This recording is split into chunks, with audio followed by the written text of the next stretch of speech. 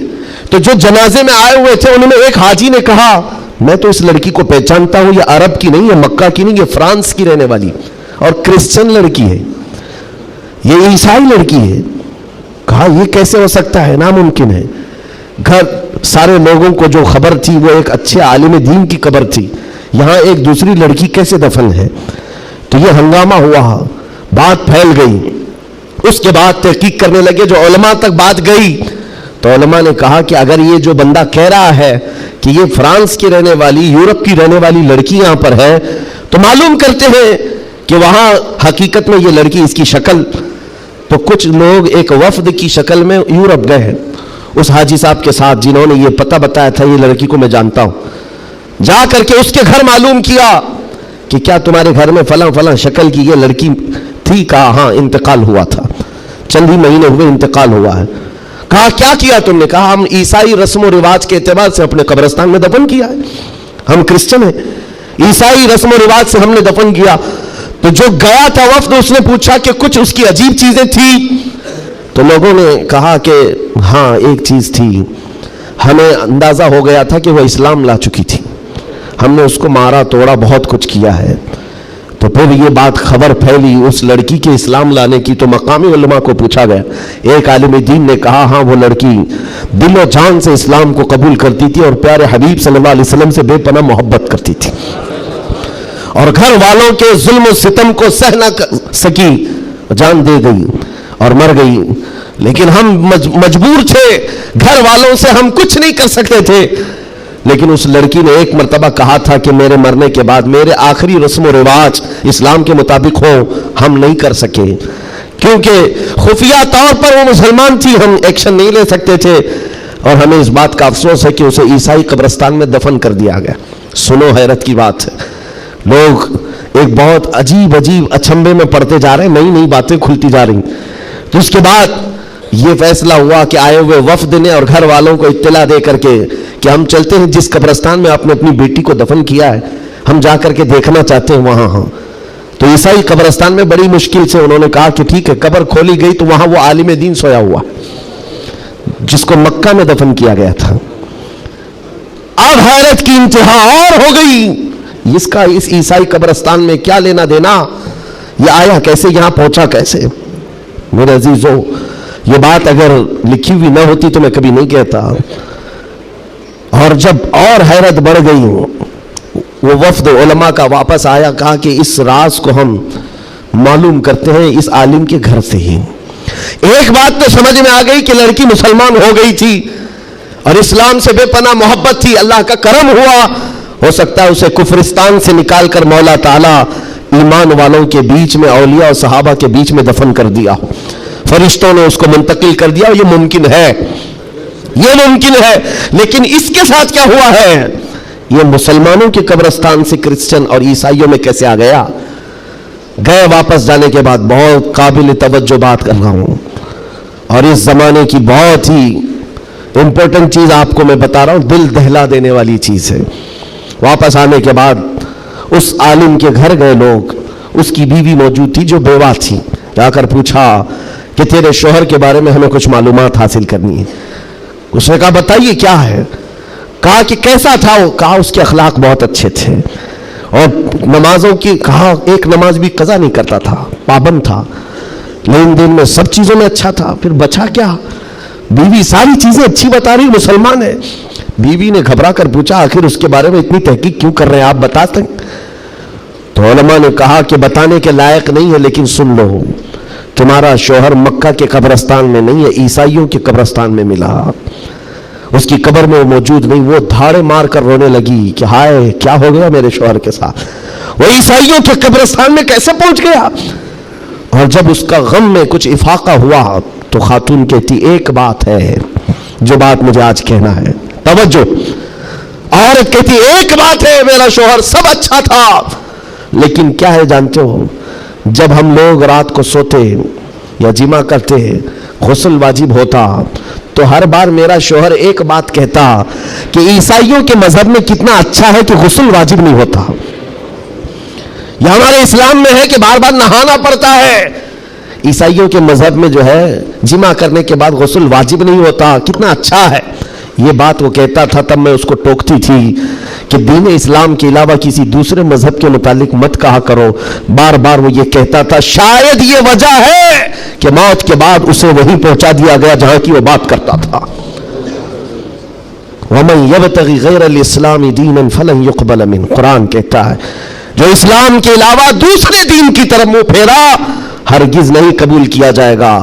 اور میرے آقا فرماتے ہیں من تشبہ بقوم فہو منہم, جس نے کسی دوسری قوم کی مشابہت اختیار کی, قیامت کے دن اسی قوم کے ساتھ اسے اٹھایا جائے گا, اسی قوم کے ساتھ اٹھایا جائے گا. مسلمانوں, آج ایمان مضبوط کرنے کا وقت آ گیا آپ کے. ہواؤں کو دیکھ کر, طوفانوں کو دیکھ کر آپ اپنے دین میں ذرا بھی لچک نہ لانا. کلمہ طیبہ پر اگر حملے ہونے لگے تو کیا تم اپنا کلمہ بدل لو گے؟ اذان سے اگر کسی کو نفرت ہونے لگی تو کیا اذان کے کلمے بدل لو گے؟ یہ دنیا اگر تم بدلنے لگ گئے تو اتنا بدلے گی کہ انسان کی بجائے کتا بنا کر رکھ دے, تب بھی وہ راضی نہیں ہوں گے, تب بھی وہ راضی نہیں ہوں گے. ہم نے دیکھا ہے ان لوگوں کو جو آج بھی دھوتیاں اٹھا کر کے چلتے ہیں, جوتیاں اٹھا کر کے چلتے ہیں, ان کی حیثیت کیا ہے آج؟ کفار و مشرکین کے قدموں میں بیٹھ کر کے وہ سوچتے تھے کہ سکتہ مل جائے, تختہ مل جائے, ملا کچھ نہیں, استعمال ہوتے رہے, ذلیل اتنے ہوئے کہ نہ اپنی قوم کے رہے نہ اس قوم کے رہے. کاش ایک بار میرے مصطفیٰ کا وفادار بن کر دیکھتا, ایک بار بن کر کے دیکھتا, پھر عزتیں کیا ہے. اللہ اکبر, جب تک بکے نہ تھے تو کوئی پوچھتا نہ تھا, یا رسول اللہ تم نے خرید کر ہمیں انمول کر دیا ہے. حضور کے قدموں میں جو عزت ہے وہ کہیں نہیں مل سکتی. تخت کے لیے, سکتے کے لیے جو لوگ اپنا مشن بھول گئے, اپنا دین بھول گئے, اپنا ضمیر بیچ لیے, میرے عزیزوں بہت بڑے گھاٹے میں ہیں, بہت بڑے گھاٹے میں ہیں. زندگی میں ایک بات یاد رکھو, اسی لیے میں نے اسی حدیث سے یہ بات شروع کی. اللہ کے نبی فرماتے ہیں کفر کی طرف پلٹنے کو اتنا ناپسند کرتا ہو جتنا آگ میں ہاتھ ڈالنے کو ناپسند کرتا ہو. آگ میں ہاتھ ڈالنے کو ناپسند کرتا ہو, اتنا سخت و ناپسند کرتا ہو, تب جا کر کے اس کو ایمان کی لذت ملے گی, ایمان کی حلاوت ملے گی. آج اپنے بچوں کو بھی یہ نصیحت کرو, کفر کی آندھیاں چلی ہوئی ہیں. تمہارے بچوں کو اسکولوں میں کب کافر بنا دیا جاتا ہے پتہ ہی نہیں چلتا. کب تمہیں کون سے بھجن سکھائے جائیں, کون سے گیت سنائے جائیں جس کی وجہ سے بندہ کافر بن جاتا ہے, اسلام سے اس کا تعلق ہی ختم ہو جاتا ہے. اپنے بچوں کو اس بات کی تو تلقین کر کے جاؤ, بیٹا ہر چیز قربان کی جا سکتی ہے لیکن ایمان کا سودا نہیں ہوتا, ایمان کا سودا نہیں ہوتا. ایمان یہ اللہ تعالیٰ کی طرف سے دی ہوئی ایسی بڑی نعمت ہے, کروڑوں ہیں دنیا میں مگر مولا نے تمہیں چنا ہے دین اسلام کے لیے, اور اس میں بھی مسلمانوں میں بھی اللہ کا کتنا بڑا احسان ہے. ہزاروں فرقے ہیں لیکن عاشقوں میں تمہیں چنا گیا ہے. ہاں, حضور کی محبت کرنے والے سپاہیوں میں تمہارا نام آتا ہے. اپنے تو اپنے غیر بھی آج کہتے ہیں کہ سب سے زیادہ اپنے نبی کو پکارنے والی کوئی قوم ہے تو اہل سنت و جماعت ہے. کیوں نہیں ہے؟ کہاں سے یہ نعرے لگتے ہیں لبیک یا رسول اللہ؟ وہ گوفے سے نہیں نکلتے اور وہ چندہ خور مولویوں سے نہیں نکلتے جو انگریزوں کے پالے ہوئے ہیں. یہ نعرے لگتے ہیں تو بریلی کے تاجدار کے قدموں سے ہیں. جو وابستہ ہے عاشقوں کی جماعت ہے وہی سے. دنیا کو یہ اچھی طرح سے معلوم ہے اپنے نبی سے سب سے زیادہ وابستہ کوئی قوم ہے اس روئے زمین پر تو اہل سنت و جماعت ہے, اہل سنت و جماعت ہے. اس چیز کا سودا کبھی ہونے مت دینا ہے میرے عزیزو, اس چیز کا سودا ہونے مت دینا. لوگ یہ کہتے ہیں سیکولر بن کر کے جینا چاہیے, یہ بھی اچھا وہ بھی اچھا. میں کہتا ہوں وہ تو منافق ہے. پھر سیکولر کا مطلب منافق ہے، دل میں کچھ اور رکھتا ہے، سامنے کچھ اور دکھاتا ہے۔ اسلام میں یہ سیکولرزم نہیں ہے، اسلام یہ کہتا ہے لا اعبد ما تعبدون، میں اس کی عبادت نہیں کرتا جس کی تم کرتے ہو۔ جانتے ہو میرے آقا صلی اللہ تعالیٰ علیہ وسلم نے 2 ٹوک جملوں میں کہا تھا، ایسا نہیں ہے کہ مصلحت میرے آقا سے زیادہ کون جانتا ہے۔ آج لوگ یہ کہتے ہیں کہ سب حالات بنائے رکھنے کے لیے ہمیں کرنا پڑتا ہے، حالات بنائے رکھنے کے لیے تمہیں کرنا پڑتا ہے۔ یہ کیسی بات ہوئی؟ یہ وہ لوگ ہیں جو حالات بنائے رکھنے کے لیے اپنی ماں اور بہنوں کی عزت بھی داؤ پر لگا دیں گے۔ جب درندہ کوئی ڈاکو اس کو خوش کرنا ہو تو کیا تم اپنی عورتوں کا سودا کر سکتے ہو؟